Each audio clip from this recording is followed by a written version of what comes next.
Bueno, y esa calidad, como siempre, la ponemos de manifiesto a esta hora de la mañana para que usted disfrute de un rico café. Y qué bueno es una taza de Café Rico, ¿verdad? El café perfecto de la mañana. Disfrútelo ahora porque rico es calidad.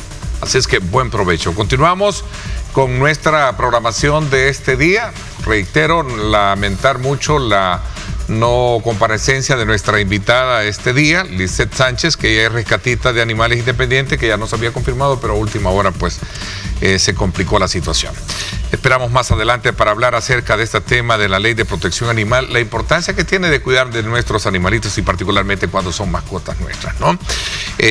Bueno, vamos a aprovechar en la segunda parte del programa, darle la más cordial bienvenida a Álvaro Cruz. Él es periodista con quien vamos a hablar temas importantes de país, como el más reciente acuerdo del Fondo Monetario Internacional y aspectos que tienen que ver con compromisos de país. Álvaro, ¿cómo estás? Bienvenido, qué gusto saludarte, gracias. Gracias a ti por invitarme. Un gusto estar aquí, un gusto estar con la teleaudiencia.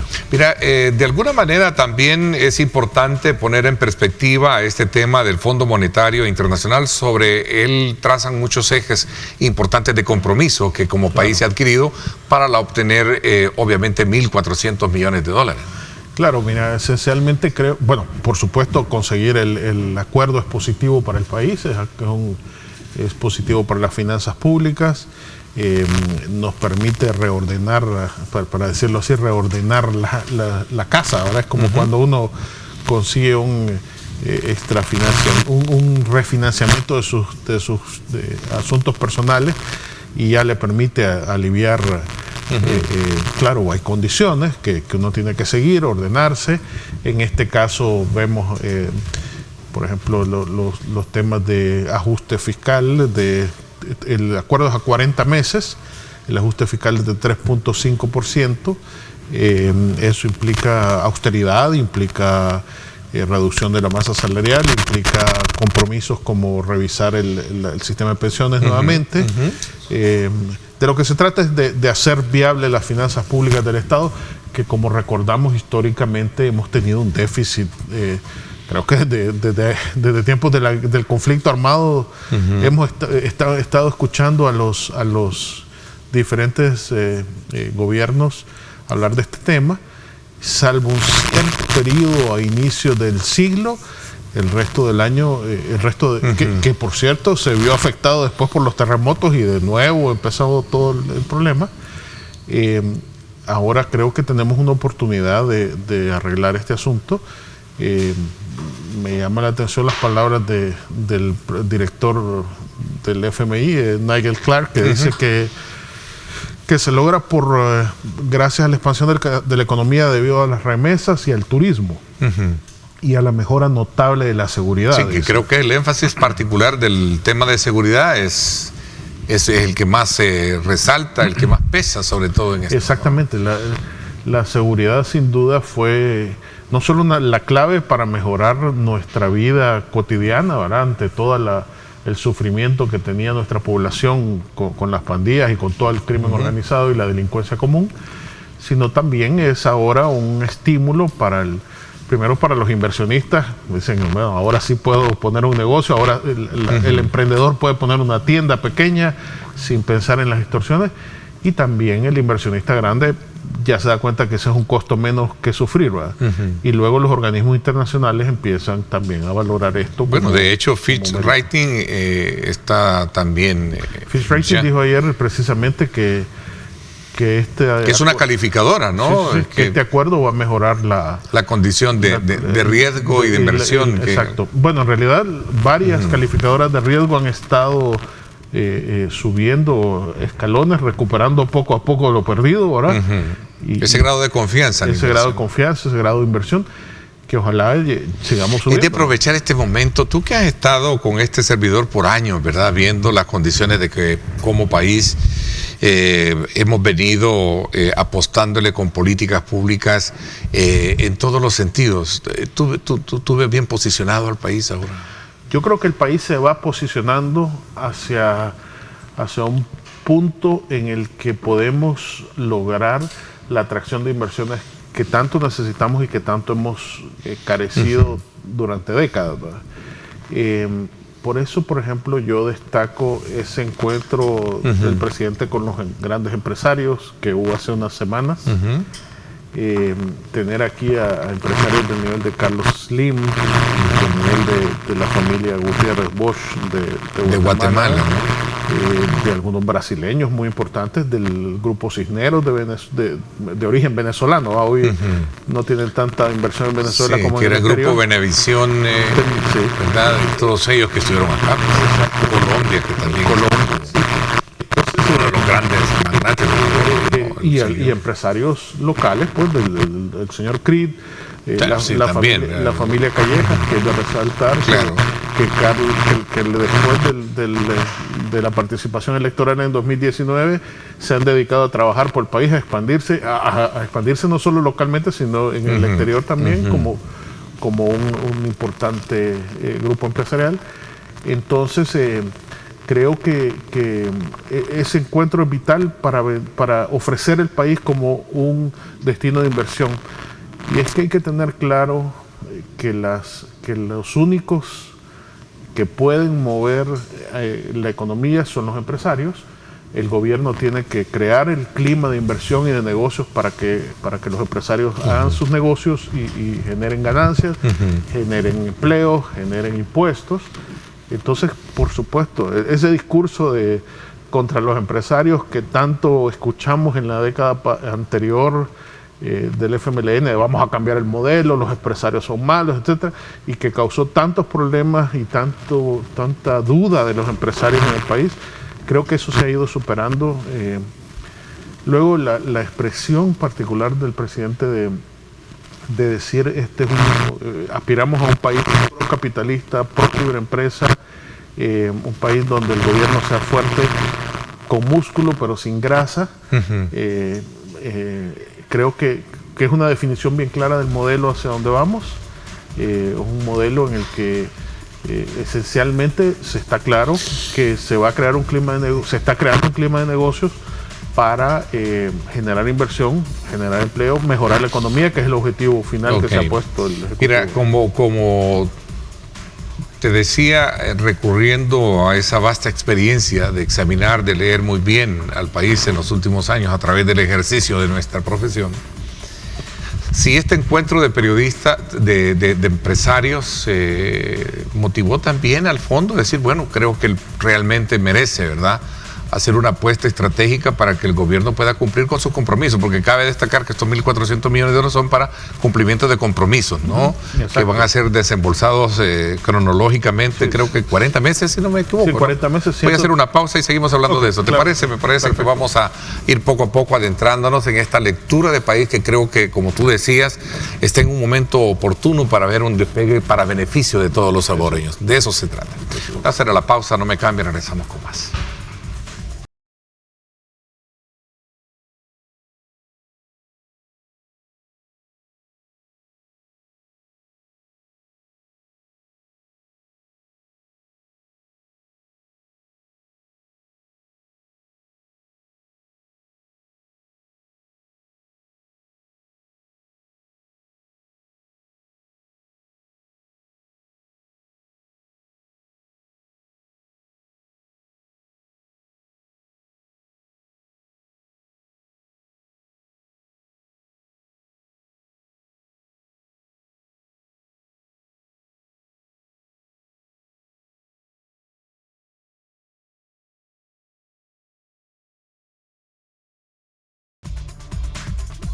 Por estar con nosotros a esta hora de la mañana. Continuamos nuestra conversación con Álvaro Cruz.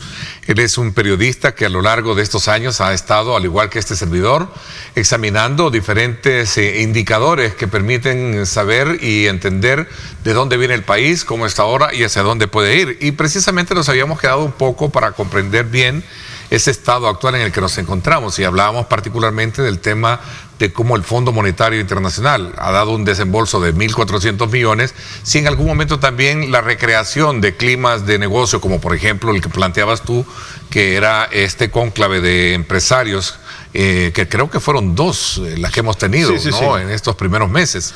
Que si esto de alguna manera, pues, motivó, porque no es fácil logramente convencer al fondo, porque también el fondo te pone condiciones, ¿no? Que son las que también apuntalaste desde un principio. Bueno, ha sido una larga negociación, ¿verdad? Evidente. No, yo creo que fue una feliz coincidencia lo de los empresarios y lo del fondo, pero no hay relación entre la aprobación y la reunión. Claro. Pero el Fondo Monetario Internacional hace evaluaciones muy serias sobre las condiciones de un país. Por ejemplo, habla del tema de transparencia y gobernanza. Y estábamos viendo... Transparencia y gobernanza es una de las tantas condiciones. ¿Y cómo ves en ese tema? Y el gobierno, por ejemplo, precisamente como había una negociación, había una preparación de las condiciones. El gobierno, por ejemplo, había propuesto y había logrado la aprobación hace unos días de una nueva ley anticorrupción, ¿verdad? Sí. Los aspectos relacionados al lavado de dinero, combate al crimen organizado, todo esto se ha ido reforzando, ¿verdad? Todas estas son exigencias del fondo, incluso el tema de la exigencia de la obligatoriedad del Bitcoin también era parte de la exigencia, de las condiciones. Entonces todo esto se fue preparando durante meses y finalmente se ha conseguido, ¿verdad? Es decir, había pasos hacia esto. Es un compromiso, ¿debe cumplirse esto? Sí, el Fondo Monetario es bastante estricto en eso. Te digo eso porque se ha conocido que en el tema de Bitcoin, que a pesar de la restricción se ha hecho una compra. Creo que lo publicó tu periódico, no sé qué periódico lo estaba. Evalúa cada 3 meses el Fondo Monetario. Hay que ver en ese aspecto no estoy muy claro ahora, pero bueno, supongo que está permitido, no sé. Ok, dentro de las mismas condiciones, sí, el hecho de debe haber algún nivel de... Lo que sí se planteó es que salía de ser una moneda de curso legal, ¿no? Exacto. Pero bueno, poder hacer transacciones de esa naturaleza, en el caso del Bitcoin. Pero también tú tocabas ese tema que tiene que ver con transparencia y gobernanza, ¿no? Que creo que es bueno apuntalarlo, ¿no? Sí, claro. Perdón, voy a volver al tema del Bitcoin solo para decir una cosa. Yo creo que el Bitcoin nunca fue un asunto masivo, ¿verdad? No es, incluso hay mucha gente todavía que no comprende cómo funciona. Entonces, pero lo del Bitcoin, los objetivos del Bitcoin creo que se han logrado en algunos aspectos. Por ejemplo, la atracción de inversionistas. Aquí hay, uno no se percata, pero aquí hay empresarios bitcoiners que han venido al país no solo a visitar y ver con curiosidad cómo funcionaba el experimento, sino también apostando a comprar propiedades, a invertir en negocios, a crear polos en el Zonte, por ejemplo, o en Berlín-Usulután, donde vemos bitcoiners invirtiendo en negocios, creando también proyectos comunitarios. Eso es otro aspecto que no se habla. Y también hemos visto ahora en enero el anuncio de la compañía Tether de que va a poner sus oficinas centrales en El Salvador. Es decir, en esa parte la atracción de inversiones de bitcoiners está dada ahora. Creo que eso va a seguir sucediendo independientemente de que ya no sea moneda de curso legal. Supongo que la seguirán aceptando los negocios principales, ¿verdad? Como vemos, algunos supermercados, las cadenas de restaurantes grandes, etcétera. En el tema de transparencia y gobernanza, como te decía, una de las medidas que el gobierno ha aplicado fue la ley. Es la ley la ley anticorrupción. La ley anticorrupción, ¿verdad? Creo que ese es es una muestra para decir, aquí vamos, ¿no? Aquí vamos, exacto, para darle fiel cumplimiento a esa condición como tal. Mira, y este tema, porque sin duda alguna, el tema de las pensiones toca una fibra, digamos, una línea bien frágil, ¿no? De sensibilidad social, pero también de realidades económicas, y especialmente en finanzas públicas. Por supuesto, ¿verdad? Es un tema delicado, van a tener que hacer, el acuerdo habla de un nuevo... Plantea la necesidad de una reforma, ¿no? Una nueva reforma en 2026. 2026, porque prevé que puede haber el déficit que se ha proyectado, que algunos especialistas en el tema sostienen que el 2027 va a haber complicaciones, va a haber de liquidez, ¿no? Mira, este no es un problema, lamentablemente no es un problema único del país, ¿verdad? Ahí estamos viendo en Costa Rica y Panamá, por ejemplo, la negociación hasta de las pensiones, no solo en el aspecto de una reforma, sino hasta de la edad de jubilación, ¿verdad? Igual ha sucedido en algunos países europeos. Creo que es un fenómeno mundial. Yo espero que se haga una reforma siempre pensando en los pensionados, ¿verdad? Bueno, una reforma que sea de manera real y sostenible, porque habla precisamente del término sostenible. Sí. Porque lo que no ha existido, ¿no? Y de hecho viene siendo trastocada de gobierno en gobierno, ¿no? Sí, había incluso desde el 96 o 98 que entró en todo el cambio. En algún momento hubo hasta pensiones por decreto, el monto de las pensiones por decreto, ¿verdad? Evidentemente eso había que corregirlo, ¿no? A ver, tú y yo tuvimos la oportunidad, Álvaro, de vivir dos guerras, ¿no? La guerra de balas y la guerra social que en algún momento fue y delictiva que tuvimos, ¿no?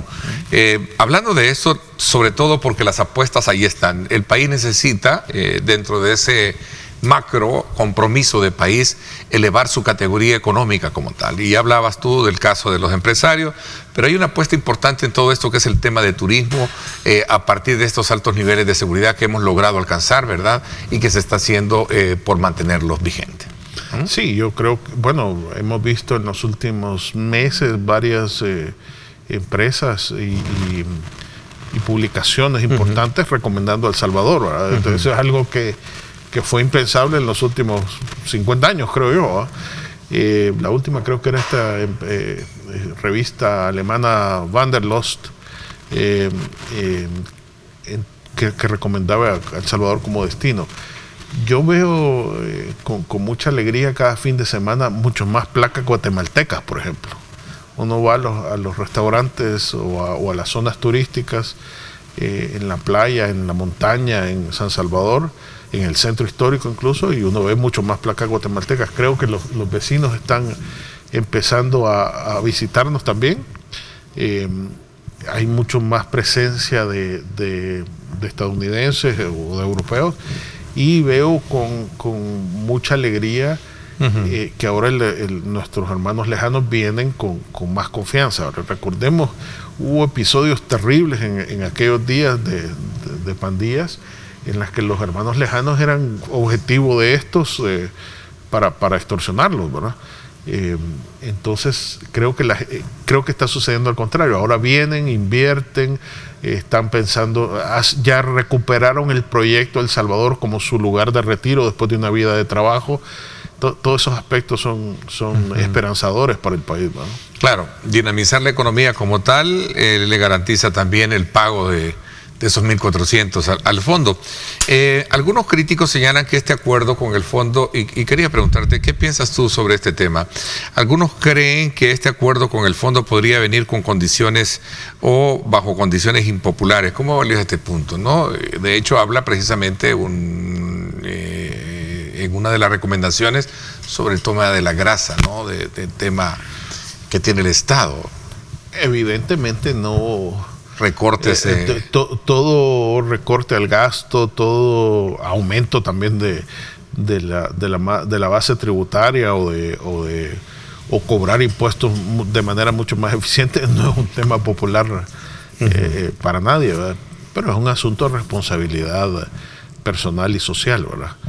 Te digo esto porque sumado a lo que ya se conoce a nivel de denuncia de despidos en algunas instituciones públicas, recortes en otras áreas, también en el caso de las pensiones, decía ayer uno de los encargados, se prevé que a lo mejor van a venir situaciones mucho más complejas en cuanto al tema de la edad, por ejemplo, elevarla para poder ser pensionado, en fin, tantas cosas. Medidas que son pesadas, digamos, dentro de la estructura actual, como están las condiciones, ¿no? Yo no me atrevo a especular hasta ver un proyecto de pensiones. En el caso muy específico. En el caso muy específico, sería muy responsable. ¿Qué se va a hacer con las pensiones? ¿Un nuevo modelo o inyectar un nuevo actor del mercado? Que creo que también se habla muchísimo de eso, los especialistas. Hay muchas opciones, pero habría que ver el proyecto para ver con seriedad y responsabilidad de dar una opinión, ¿verdad? Ok, el tema de turismo, tú me comentabas la experiencia que habías tenido con un empresario español, ¿no? Sí, había un empresario español que ayer precisamente me comentaba que había decidido venir a El Salvador para invertir, para crear una oportunidad empresarial en el ramo de bienes inmuebles, y me llamó mucho la atención que me empezó a elogiar El Salvador de una manera incluso que yo no esperaba. Me contó que me hizo un cuadro comparativo de cómo era fundar una empresa en España y fundar una empresa aquí, las facilidades que da el sistema salvadoreño. Me dijo que le gustaba además la gente, que le gusta el clima de negocio, también el clima de negocio, el clima de la gente. Él estaba gratamente sorprendido, más allá de que le gustaba la belleza natural del país, etcétera, que le gustaba que a media hora estaba la playa, que a una hora estaba la montaña. Todo esto, por supuesto, le gustó, pero también el clima, el tema de las facilidades de trámite en el país, él estaba encantado. Cuando yo le contaba que en este país nosotros podemos obtener el DUI, el pasaporte y la licencia de conducir en media hora, él no sabía esto y él estaba sorprendido, porque en España en muchos países europeos y también en Estados Unidos puede tomar semanas obtener un documento, ¿no? O sea, condiciones favorables para poder mantenerse vigente digamos, en esta nueva era de país como tenemos. Cuéntame un poquito, este otro efecto per se que tiene apostarle mucho al oriente del país. Tres grandes obras. Uno, el puerto de la Unión Centroamericana, que entiendo sigue siendo motivo de reactivación, está activo. El aeropuerto, que ha sido punto de honor recientemente con la colocación de la primera piedra por el presidente, y también tenemos el Tren del Pacífico, entre otras obras que se han hecho para el oriente del país. También, en este examen de historia que ambos tenemos, hemos visto que ahora Oriente esperamos que tenga, digamos, esa atención que no ha tenido en el pasado. ¿Qué te parece? Sí, históricamente, del Lempa para allá, la inversión no era y el desarrollo no era tan notable como era otro país, decir, otro mundo. Sí. Siempre se dijo eso. Por eso, por muchos años se habló de la apuesta de la Unión. El proyecto es magnífico, la terminal está ahí, se invirtieron casi $200 millones, gracias a un préstamo de Japón, pero lamentablemente los gobiernos anteriores no lo pudieron echar a andar, ¿va? Lo inauguró Saca, lo inauguró Funes, y creo que hasta Sánchez Serén hizo algo, ¿no? Y luego pasábamos por el puerto y era un gran parqueo solo con unas cuantas grúas, y por allá tirado un barco que yo creo que no operaba. Era triste ver eso. Entiendo que con la concesión de puertos a la compañía esta turca, la apuesta es reactivar la Unión. Yo tengo la confianza que así va a ser. En el caso del puerto, pero tenés un aeropuerto, tenés un tren, tenés... En el caso del aeropuerto, veo una inversión sobre ruedas. Lo veo con optimismo, no solo para la zona oriental de El Salvador, sino también para la zona sur de Honduras. Hay que tomar en cuenta abre expectativa de desarrollo y de acceso a esa Aremanar, decía alguien por ahí. Sí, bueno, va a generar empleos y desarrollo para la zona para la zona oriental de El Salvador, pero también el contagio de la zona sur de Honduras, porque Choluteca, que es la tercera ciudad más grande de Honduras, después de San Pedro Sula y Tegucigalpa, está a 1 hora de la frontera del Amatillo. Pero además, al haber movilizado el aeropuerto de Tegucigalpa a Comayagua, resulta que el aeropuerto de Comayagua, el de Palmerola, digamos, sí. Ahora está a 3 horas y media de Choluteca. Entonces, creo que ellos van a también salir beneficiados de esta inversión. Para poder de alguna manera llegar más inmediato al aeropuerto. Exactamente. Esa era una pausa comercial. ¿Cómo ves Estados Unidos, no? Situaciones más complicadas las que han salido. Esta situación que se generó en el discurso de 2 horas que dio en el Congreso, creo que es algo inédito, también histórico. Sí, ¿no? hablaba Me llamó mucho la atención. De que es el discurso más largo de la historia en el Congreso. Green, ¿cómo se llama? El congresista que fue sacado, ¿no? Sí, sí, sí. Bueno, vamos a hablar de esto cuando regresemos. Al Green, sí, gracias. Vamos a la pausa y nos regresamos hablando de este tema también y aspectos importantes de país.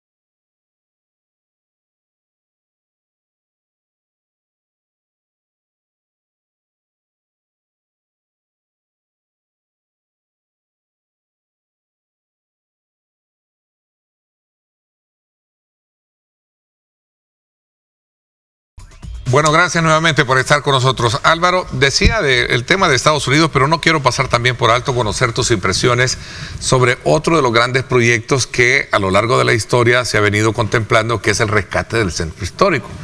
Hemos sido testigos primero del crecimiento del desorden producto de algunas medidas o políticas municipales que se generaron para poder permitir que calles se convirtieran en zonas comerciales peatonales, ¿verdad? Y toda la cuestión. Esto trajo consigo esa degeneración que había antes, ¿no? Y para nadie era un secreto que allí predominaba mucho el AMPA, ¿no? Sí. Creo que es una... Y era impenetrable, decían.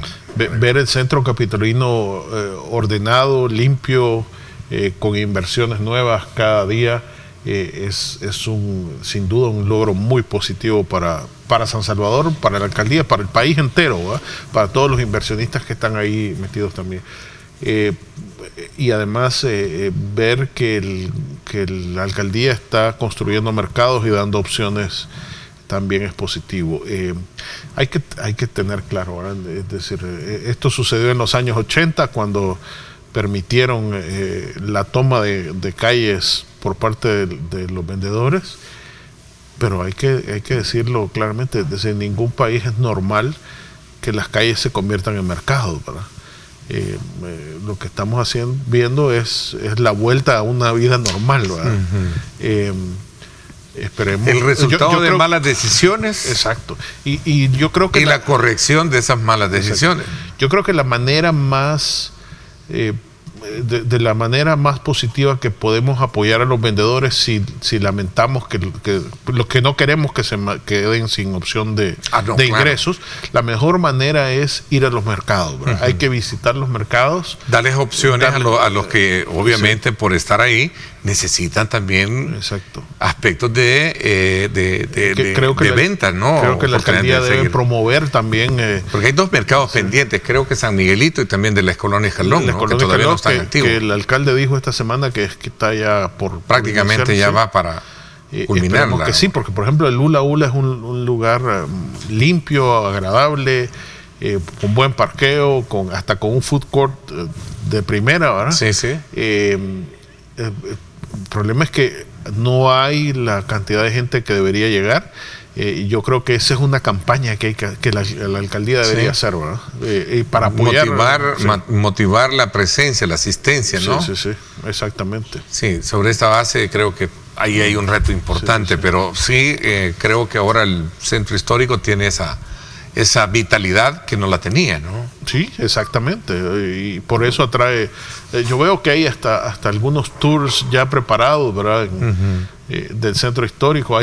Vi el otro día que hay un tour de que te llevan por avioneta a conocer el país, los lugares turísticos más importantes, y luego te llevan en microbús a conocer el centro, ¿no? Así es. Vamos a ver, nos vamos a Estados Unidos, ¿te parece? ¿Qué te parece cómo está el presidente Trump manejando la política de esta economía número uno para muchos en el mundo, como es Estados Unidos? Bueno, creo que la llegada de Trump a su segundo periodo ha sido arrolladora, ¿verdad? Ha estado noticia tras noticia todos los días. La geopolítica sin duda está cambiando. El discurso fundamentalmente mencionó a Centroamérica, no mencionó a El Salvador en ningún aspecto, pero mencionó a Centroamérica en tres aspectos primordiales. El primero es el tema migratorio, ¿verdad? Evidentemente hay una política migratoria fuerte en la que, como él dijo, iban a sacar deportados, primordialmente aquellos con antecedentes criminales. Según entiendo, las cifras en El Salvador y en Centroamérica no han cambiado mucho en relación al año anterior. Son más o menos las mismas cifras. Pero bueno, hay claramente una política migratoria estricta y dura en Estados Unidos que nos podría afectar en el tema de remesas, ¿no? Del otro aspecto que mencionó fue el tema de la Mara Salvatrucha, como como organización terrorista, junto a los 6 cárteles mexicanos y la banda esta 3 de Aragua, de origen venezolano. Los comparó con el organización terrorista Estado Islámico. Entonces creo que vienen días duros para las pandillas, para la MS en Estados Unidos, ¿verdad? La sola pertenencia va a ser un motivo de persecución. Eso hablando de aspectos de seguridad nacional para ellos, pero que también con incidencia con el nuestro, ¿no? Exacto. Y finalmente el otro tema que mencionó en Centroamérica es el del Canal de Panamá, ¿verdad? Que desde el inicio de su gobierno ha estado insistiendo en que van a recuperar el Canal de Panamá. Claro, eso es retórica de alguna manera. Yo no creo en que va a haber una ocupación militar, pero claramente el secretario de Estado Rubio creo que lo ha explicado mejor. La preocupación fundamental era la influencia de China por el control de los puertos de entrada y salida en la vía interoceánica, el puerto de Cristóbal en el Pacífico y el de Balboa en el Atlántico. Estaban concesionados a una empresa china, y precisamente esta semana esta empresa china anunció que vendía sus operaciones a un consorcio estadounidense. Creo que las tensiones ahí se van a reducir, ¿verdad? Y vamos a... Motivadas pero al final van a contribuir a eso, ¿no? Exactamente. Que era un punto medular. México ha sido un poquito, Sheinbaum la presidenta ha sido un poquito más... el tema de los aranceles... Digamos, cuidadosa cuando se le pregunta a la prensa. Recuerdo que en su momento dijo que piensa de los aranceles. Mire, la verdad que decía ella, hay que considerar que el presidente Trump es muy elocuente en su forma de ser. Ahí dijo, él es así, pero ya en la realidad es otra, ¿no? Sí. Habría que verlo, exacto, ¿no? El tema de los aranceles, a quien más va a afectar va a ser el consumidor estadounidense, ¿verdad? Es decir, cuando él dice que le pone 25% de aranceles a los productos mexicanos, en realidad quien paga los impuestos de importación son las compañías estadounidenses que importan esos productos mexicanos o canadienses o chinos. ¿Y qué hace esa compañía estadounidense cuando lo importa y tiene que pagar más impuestos? Trasladarlo al consumidor, ¿va? Y entonces ese va a ser el problema de los aranceles. Mira, pretender reactivar la economía para consumir lo propio va a tener que, o conlleva, según los especialistas, ayer veía una entrevista, un foro en el que se trató el tema, no va a ser fácil, sobre todo porque lo que él busca es cerrar acá para que todos consuman lo propio. Pero si no tienes el insumo pertinente...